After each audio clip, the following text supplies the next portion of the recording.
What is going on, you guys? Chandler from Easy Stocks here, coming back at you with another video. Today we're going to be going over credit spreads and what they mean. And before I get into it, if you don't know what an option is or how option trading works, buying calls and puts, go ahead and click this video up here in the top corner and then come back here and then we'll get right into it. Alright, so now that you know what option trading is, you can watch the rest of this video now. So selling calls and puts, a little bit different. We'll be going into credit spreads today, as well as put credit spreads and call credit spreads as well throughout this video. So without further ado, let's go ahead and get right into the first point. So before we continue here, I just want to go over a couple key points. So selling options is the opposite of normal options. So when you're buying a call or buying a put, it's going to be the flopped version. So if you're selling a call, you do not want the price to go above whatever the strike price is. So if you have At&T and it's sitting at $30 right now and you sell a call at $32, as long as it doesn't go above $32, you'll be in the money. And the opposite true as well. Selling a put means you don't want the price to go below that certain strike price. So again, if At&T is at $30 and you have a strike put at $28, as long as it doesn't go below that $28, you'll be in the money as well. Alright guys, so the first thing you need to learn or know when selling options and credit spreads and all that stuff is what theta is.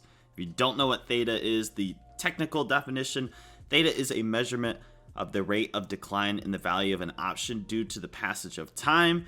It can also be referred to as an option time decay. And if everything is held constant, like if the stock price stays the same, the option loses value as more and more time passes.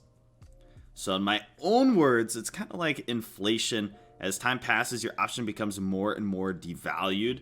Say, for example, you have an iPhone, you buy it brand new, maybe $1,000. The next year, it's only going to be worth about $800 or $700. So that's basically theta. So as time passes, that stock's going to get less and less value, or the option, I should say, will become less and less valuable. Now, most of the time, theta is going to be against you. As you can see here, this would be when you buy the contract. If the price held the exact same time or the exact same price throughout, over time, it's going to exponentially decrease in value until you're at 0 days left in the contract where it's going to eventually expire. Now that you're on Theta Gang, though, actually, Theta is going to be helping you. It's your best friend. So you want the contract to go down to expiration. That's when you're going to be collecting the most premium and the most bang for your buck. Alright guys, so now that you got a basic understanding of Theta, again, I'm going to be making a more in-depth video on Theta, so don't worry about that if you're still a little bit confused. Maybe look it up, maybe look up a couple examples there. But anyways, moving into our stocks here, this would be a page that you look up if you're going to sell a call or sell a put. Right now I have At&T pulled up. This is just a basic one since it's near $30, a nice good number.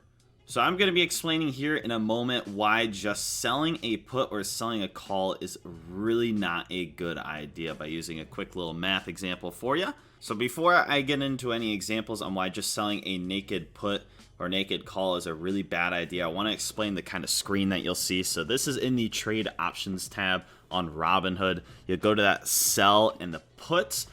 Typically, when you come in here, you see these little numbers over on the side. These are the premiums that you'd have to pay to purchase the option. But now we're selling them, so you're actually going to be receiving this money. So this will play a little bit of a factor in a moment. But now we're going to go over why selling just a naked call or naked put is a very, very bad idea.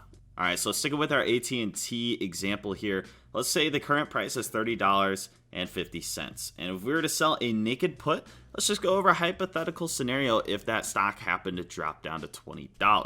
So to understand that, let's go ahead and take a look. If you were just to sell a put, this is what your profit chart would look like. Your profit's going to be up here.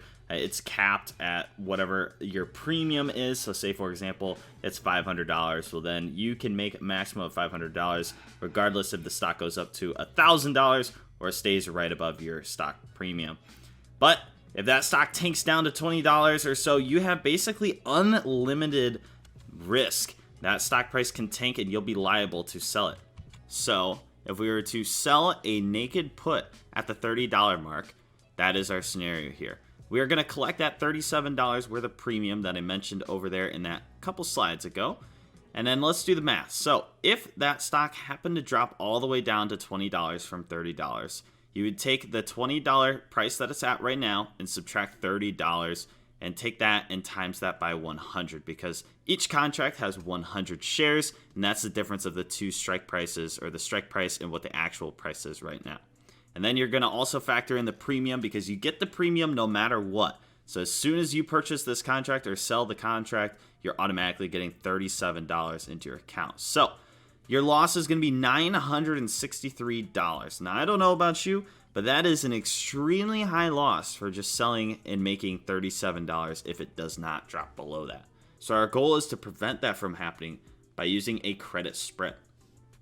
All right, now let's look at a chart here for the credit spread that we're working with here. There is two max losses, or one max loss and one max profit up here.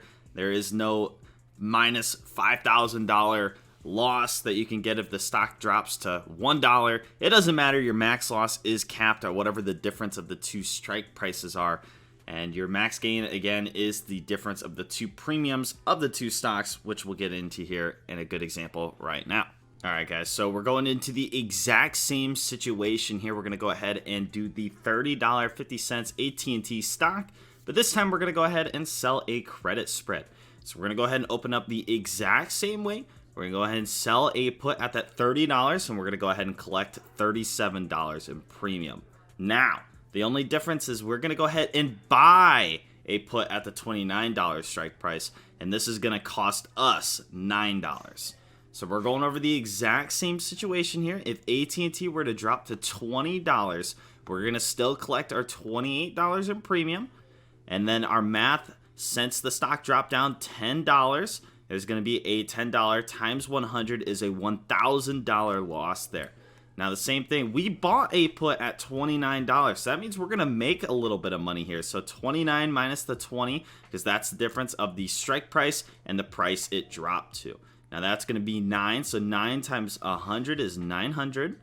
So now that we have all of our numbers, this is all of our earnings. We got the $28 in the premium, a $1,000 loss, and a $900 gain. So adding those up, it's going to be a $72 loss. Now that is drastically lower than a $1,000 loss or a $900 loss that we had in that last. So now that we have that scenario under our belt, let's go ahead and just describe what would happen if At&T stayed exactly where it was and just flatlined.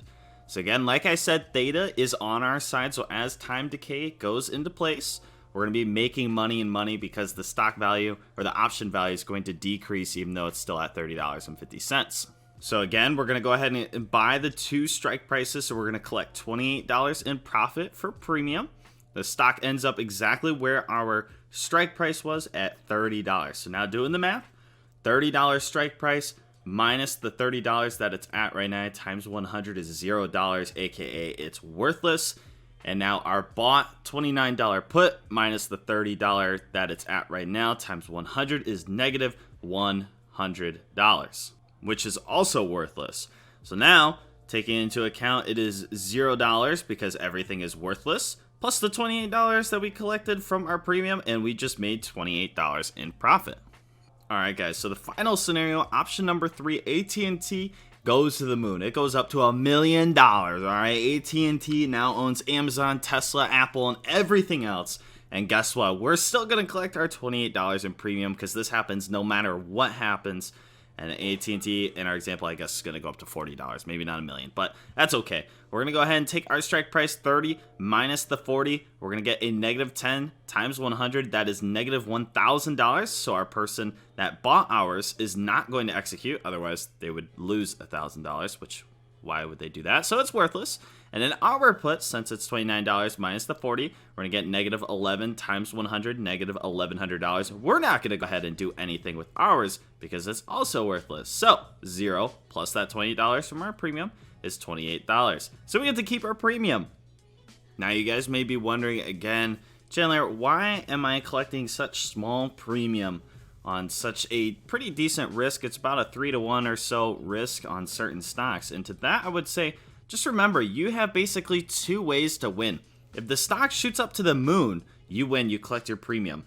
If the stock stays exactly flat where it is, you collect the premium and you win. You don't have to pay anything.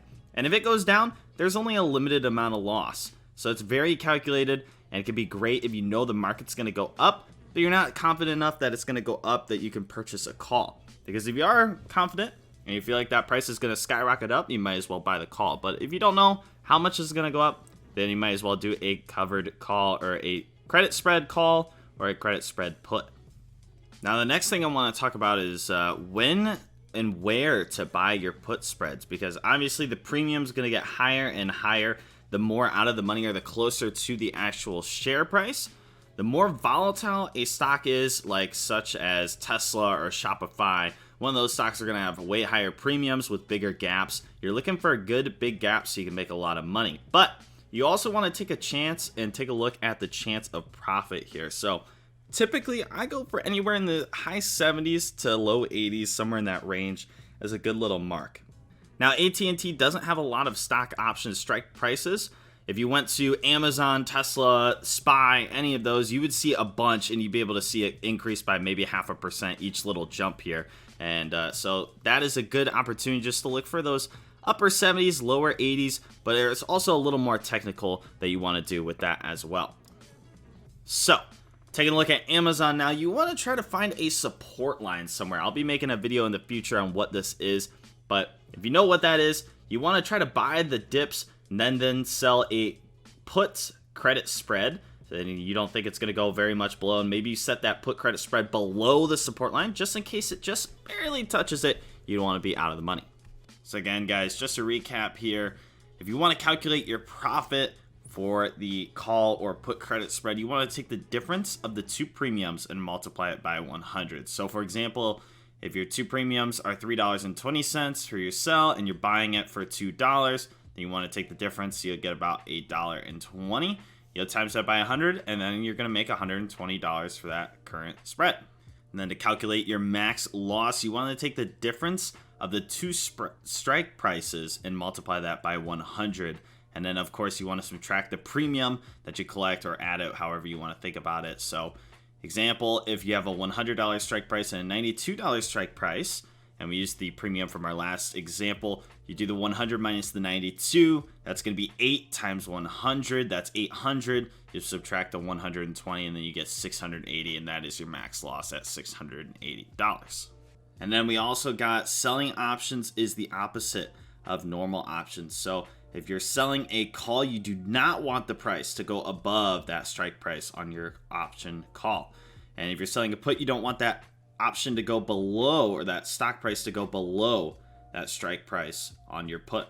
And also just another little tip, I don't think I mentioned this before, but you kind of want to wait for those contracts to expire if you want the full premium. Once they get down to $0.00, that should be on their expiration date, because Theta really won't let that go down to zero, even if your stock jumps the way you want it to or it doesn't move at all. You just always want to wait for it to expire. Most brokers will automatically close your deal, so you don't even have to do anything.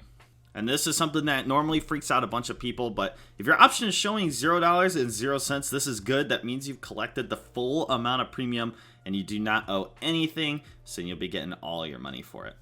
Well, guys, thanks for watching the end of the video. If you have any questions, please leave a comment down below. I can try to answer it to the best of my ability, or you can join our Discord. Links in the description. Thanks for watching. See you guys later. Peace out.